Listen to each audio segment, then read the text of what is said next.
Olá pessoal, tudo bem? Sejam bem-vindos a mais uma videoaula de língua portuguesa para concursos aqui do nosso canal. Na videoaula de hoje vamos comentar a prova recém-aplicada pela Fundação Getúlio Vargas para o cargo de analista censitário do IBGE. A prova ocorreu nesse domingo passado e muitos dos nossos alunos aqui no canal estão ansiosos para saber os comentários a essa prova, ok? Então, nós conseguimos essa prova via internet e vamos aproveitar aqui o nosso espaço para fazer os primeiros comentários. Lembrando que estamos usando o gabarito extraoficial, ok, pessoal? Para fazermos esses nossos comentários. É possível, então, que algumas das respostas aqui dadas sejam alteradas posteriormente, dado os recursos que os alunos ainda podem interpor, ok? Mas uma análise preliminar da prova mostra que dificilmente o gabarito será mudado, ok? As questões foram muito bem formuladas, seguindo o padrão Fundação Getúlio Vargas, de associar estruturas gramaticais à interpretação de textos, ok? Não foi uma prova tão difícil, ok? Até dentro do padrão Fundação Getúlio Vargas, foi uma prova que tem uma tendência ligeiramente mais fácil, ok? Isso não quer dizer que os alunos não possam ter tido dúvidas, ok? Afinal de contas, trata-se de um concurso e todo cuidado é pouco, ok, pessoal? Então, a nossa ideia, então, aqui é diminuir um pouquinho a atenção daqueles que prestaram a prova, bem como prepará-los aí para futuras provas da Fundação Getúlio Vargas, ok? Então, vamos começar aí com a leitura do texto e o comentário dessa prova, que vai constar de 10 questões, ok? Então, olho comigo na telinha para a leitura do texto. O texto, então, que caiu na prova é esse texto aí, intitulado Entrevista com o físico Howard Geller. O Brasil passou por um período de racionamento de energia em 2001. Isso pode se repetir? O que pode ser feito para evitar um novo racionamento? O racionamento foi resultado da política de privatização e desregulamentação que não incentivou suficientemente a construção de novas usinas. O governo também não permitiu que o setor público investisse nessa área. Não planejou nem implementou uma política para o setor. O problema principal foi esse, e não tinha uma carência de energia ou da capacidade de fornecê-la, embora o volume de chuvas tenha sido pequeno nos anos anteriores. No futuro, o desafio será adotar uma política energética que estimule o fornecimento de energia através de eletricidade ou de combustíveis, a um custo acessível para os consumidores e as empresas, protegendo inclusive o meio ambiente. É preciso levar em conta questões econômicas e sociais. No Brasil, há pelo menos 20 milhões de pessoas que vivem em áreas rurais das regiões Norte e Nordeste sem acesso à eletricidade. Uma boa política expandiria o fornecimento para essa população. Então, esse foi o texto e nós já temos aí a questão de número 1, pessoal. A questão número 1 diz o seguinte: considerando as duas perguntas formuladas pelo entrevistador, pode-se ver que o entrevistado... Onde estão essas duas perguntas, pessoal? Essas duas perguntas, elas vão estar aqui, ó, nessa parte grifada do texto. Repare que nós temos uma primeira pergunta que diz: isso pode se repetir, ou seja, o Brasil passar por mais um período de racionamento. E a segunda pergunta é: o que pode ser feito para evitar um novo racionamento? Então, isso pode se repetir? Nós podemos, então, ver aqui que temos dois parágrafos e eles se relacionam, cada um deles, a uma pergunta. Então, isso pode se repetir, o racionamento pode se repetir. Vamos olhar o primeiro parágrafo e ver que não há nenhuma resposta do tipo sim ou não para essa pergunta, ok? O que há aqui é uma crítica feita às políticas do governo, né, sobre a questão da energia. Mas em nenhum momento vocês vão perceber que há aqui uma resposta, né, dizendo pode sim se repetir ou então não pode se repetir. Ok? Já no segundo parágrafo, o que nós temos é a pergunta: o que pode ser feito para evitar um novo racionamento? E aí nós temos no parágrafo uma série de medidas que, segundo o Howard Geller, podem reduzir esse risco. Então, uma política energética que estimule o fornecimento de energia através de eletricidade e combustíveis, com custo acessível, levando em conta questões econômicas e sociais. Ok? Então, quando eu olho aqui as respostas, eu vejo que o autor só respondeu, né, a segunda pergunta. Ok? Então, nós vamos ter aqui resposta da 1, letra C. Certo? Vou botar aqui na telinha a questão de número 2. Temos: o racionamento foi resultado da política de privatização e desregulamentação que não incentivou suficientemente a construção de novas usinas. O início da resposta do entrevistado corresponde a uma pergunta que não foi formulada diretamente. Essa pergunta, se formulada, seria... o problema com essa questão está no seu enunciado, que é um pouco inusual, né? Não é muito comum esse tipo de pergunta, ok? E também, por outro lado, também não é que não seja uma pergunta formulada diretamente. Na verdade, isso aqui parece a resposta a uma possível pergunta. Então, qual seria a pergunta da qual esse enunciado aqui poderia ser uma resposta? Ok? O racionamento foi resultado da política de privatização e desregulamentação que não incentivou suficientemente a construção de novas usinas. Isso aqui é a resposta à pergunta: o que é racionamento? Não. É a resposta: a política interferiu com o racionamento de energia? Pode ser, ok? Houve alguma questão política com o racionamento? Sim, olha lá, resultado da política de privatização. Então, a B é uma possível resposta. A privatização foi uma boa política do Estado? Ok? Essa até poderia ser, mas repare que aqui está falando sobre racionamento mais do que privatização. Então, embora a privatização tenha aqui e aqui, a privatização é mais ampla do que a resposta que foi dada, então nós podemos descartar a C.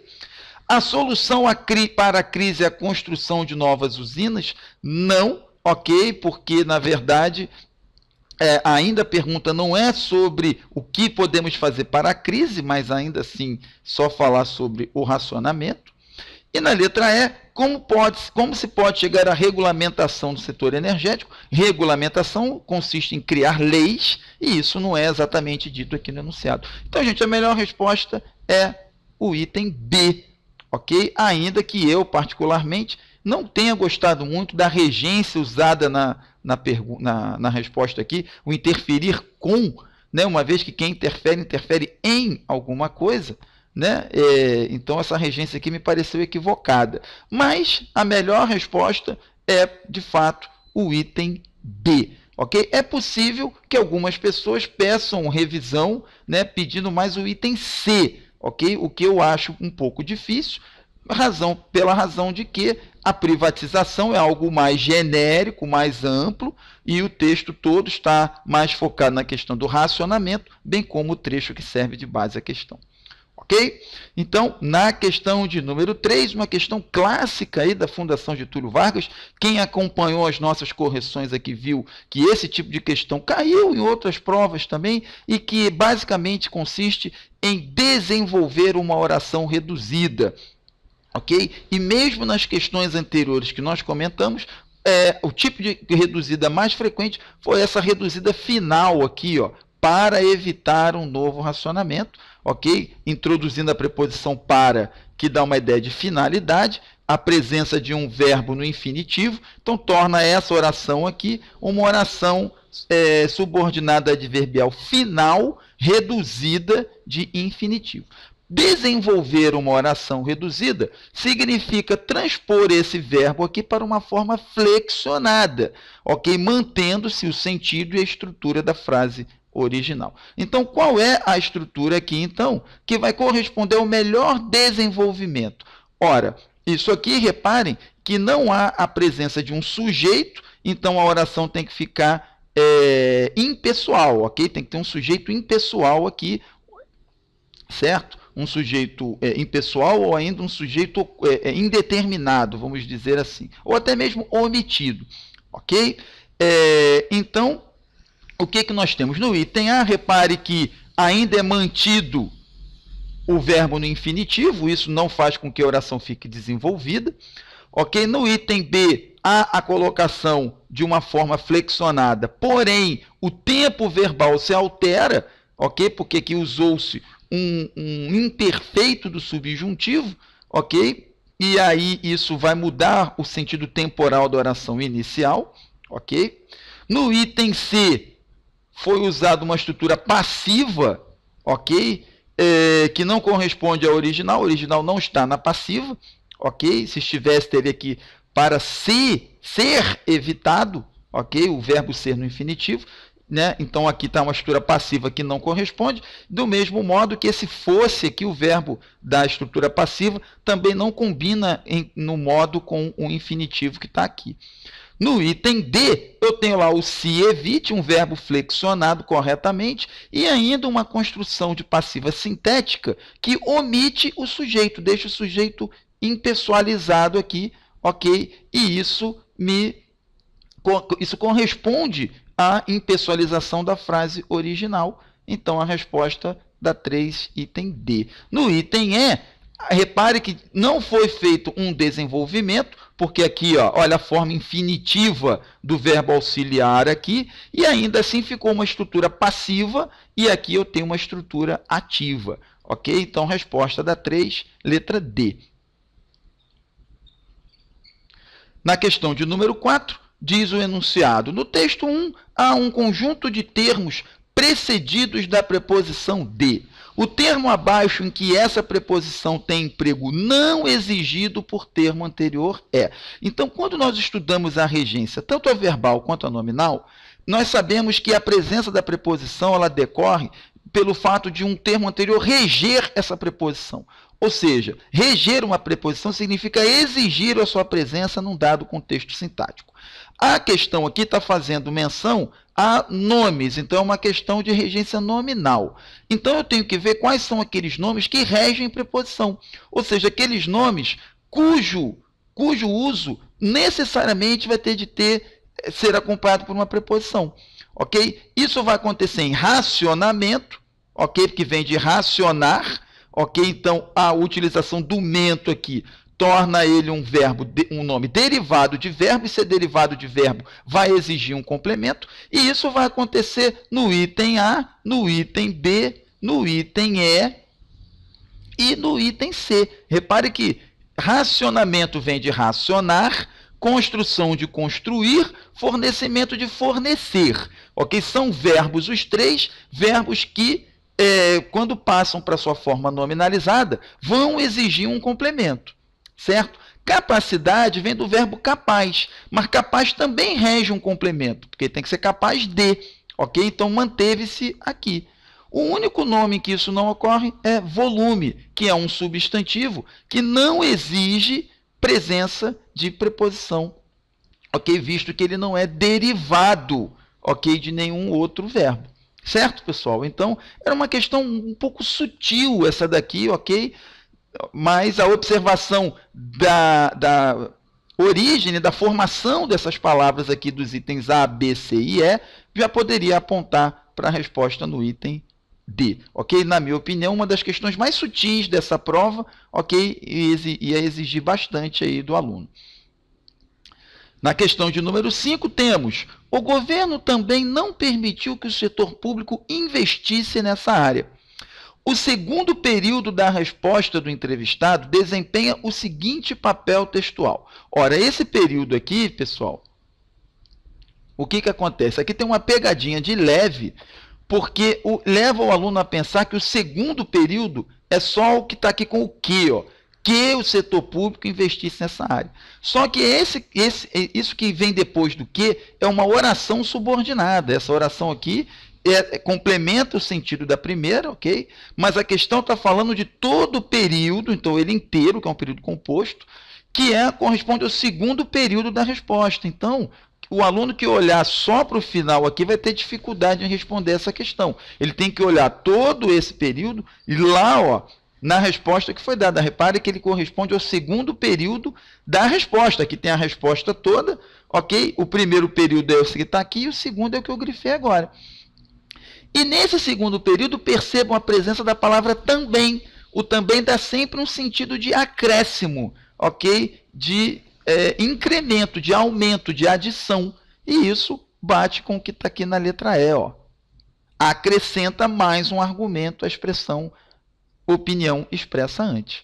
Ok? Esse acréscimo é marcado pela presença do também. Então, a dica nessa questão, gente, era observar aqui o também. Essa era a dica, ok? E a pegadinha consistiu em fazer com que o aluno confundisse oração, que é o que vem depois aqui do que, certo? É um período formado por duas orações, tá? Mas a questão não faz referência à oração, mas a todo o período, e aí o aluno teria de voltar aqui no parágrafo e matar a questão na letra E. Na questão de número 6, temos não planejou nem implementou uma política para o setor. Sobre as duas ações citadas nesse segmento do texto 1, pode-se corretamente afirmar o quê, pessoal? Que a primeira ação depende da segunda, ok? Ou seja, para se planejar algo, você precisa implementar? Não, né? Na verdade, você tem que planejar primeiro e implementar depois. Então, a A é errada. Se você precisa planejar antes de implementar, a segunda depende da primeira. Certo? Então, resposta da 6, item B. Elas são independentes? Não, não são independentes nem semântica nem sintaticamente, porque eu tenho o nem aqui, a uni-las. Ok? São interdependentes? Não, porque eu posso planejar e implementar. São ações diferentes. E a primeira ação implica obrigatoriamente a segunda? Não, porque você pode planejar e não implementar. Ok? Então, resposta da 6, letra B. Na questão de número 7, temos uma questão que já caiu anteriormente também na Fundação Getúlio Vargas, viu, pessoal? Quem acompanhou a nossa questão lá, viu que é sempre a presença, nos concursos em geral e na Fundação Getúlio Vargas em particular, há sempre a presença de questões relativas à coesão textual, ok? E a pergunta aqui é, qual o elemento que, ao invés de retomar um substantivo, uma expressão, retoma toda uma oração? Ora, o elemento que pode retomar toda uma oração, normalmente são pronomes demonstrativos, pessoal. Nas questões anteriores que comentamos, eu ainda dei essa dica para vocês. Então, fica fácil matar aqui, ó, na questão 7, o item D. Se eu voltar lá, ó, o problema fundamental foi esse. Vamos localizar aqui no texto, já que não há indicação. Então, vamos ver aqui onde é que ele está. O racionamento, nem planejou. Aqui, ó. Não planejou, nem implementou uma política para o setor. O problema principal foi esse. Esse o quê? O governo não ter planejado nem implementado. Então, esse elemento esse aqui retoma toda essa oração aqui. Ok? Então, resposta da 7, item D.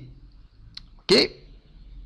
Na 8, temos o volume, embora o volume de chuvas tenha sido pequeno nos anos anteriores. Esse segmento do texto 1 mostra o seguinte valor.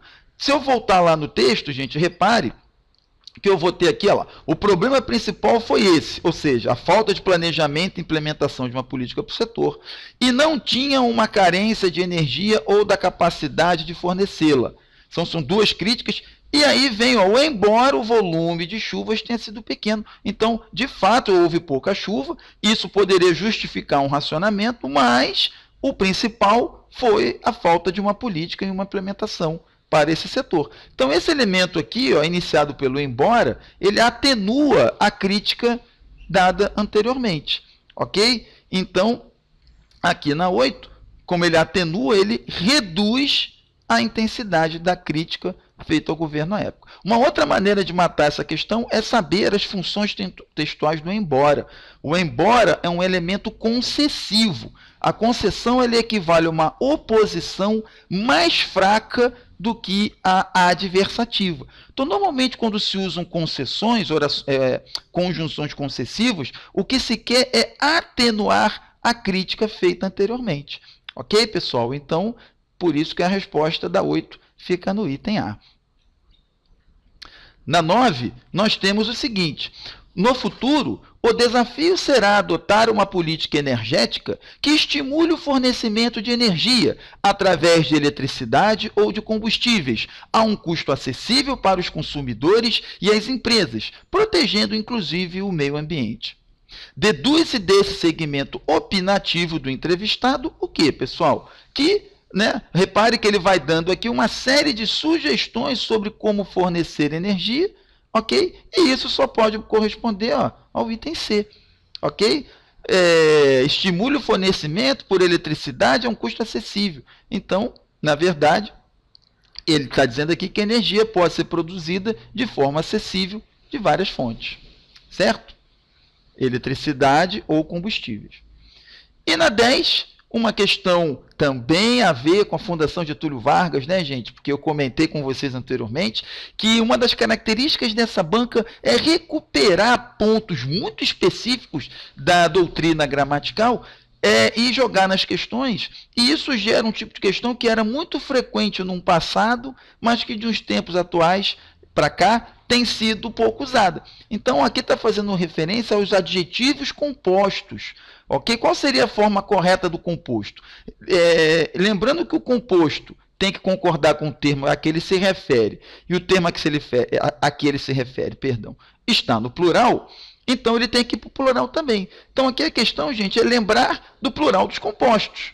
Ok? Que já foi assunto muito cobrado em concursos mais antigos e que hoje em dia está meio esquecido, ele está no cantinho, mas a Fundação Getúlio Vargas foi lá e recuperou, e isso pode pegar o aluno pelo pé, certo, gente? Então, aqui tem que lembrar da regrinha da flexão dos adjetivos compostos, e essa regrinha diz que nos adjetivos compostos só se flexiona o último elemento. Então, o plural de econômico-social é econômico-sociais, que vai apontar aqui para o item D.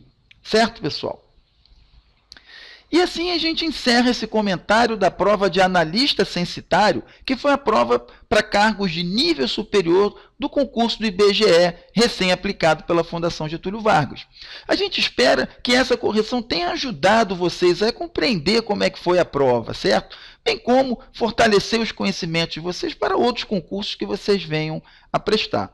A gente espera também que a prova tenha diminuído a ansiedade de vocês em saber se foram bem ou não, e a nossa torcida é para que vocês tenham gabaritado essa prova, ok, pessoal? É o que a gente está torcendo e é por isso que a gente mantém o nosso trabalho aqui de ajudá-los sempre o que preciso, da maneira como nós melhor pudermos, ok? Se você então gostou, compartilhe, curta, deixe o seu comentário aqui, ok? Será um prazer para nós ter o nosso trabalho divulgado, certo? Em caso de dúvidas, pessoal, podem entrar em contato com a gente, na medida do possível, vamos procurar ajudá-los também. Vamos ficar de olho no lançamento dos gabaritos oficiais, certo? Para ver se há alguma alteração. E caso haja, terei prazer em comentar aqui com vocês também, tá certo, pessoal? Então, eu espero vocês na nossa próxima videoaula. Um abração e obrigado!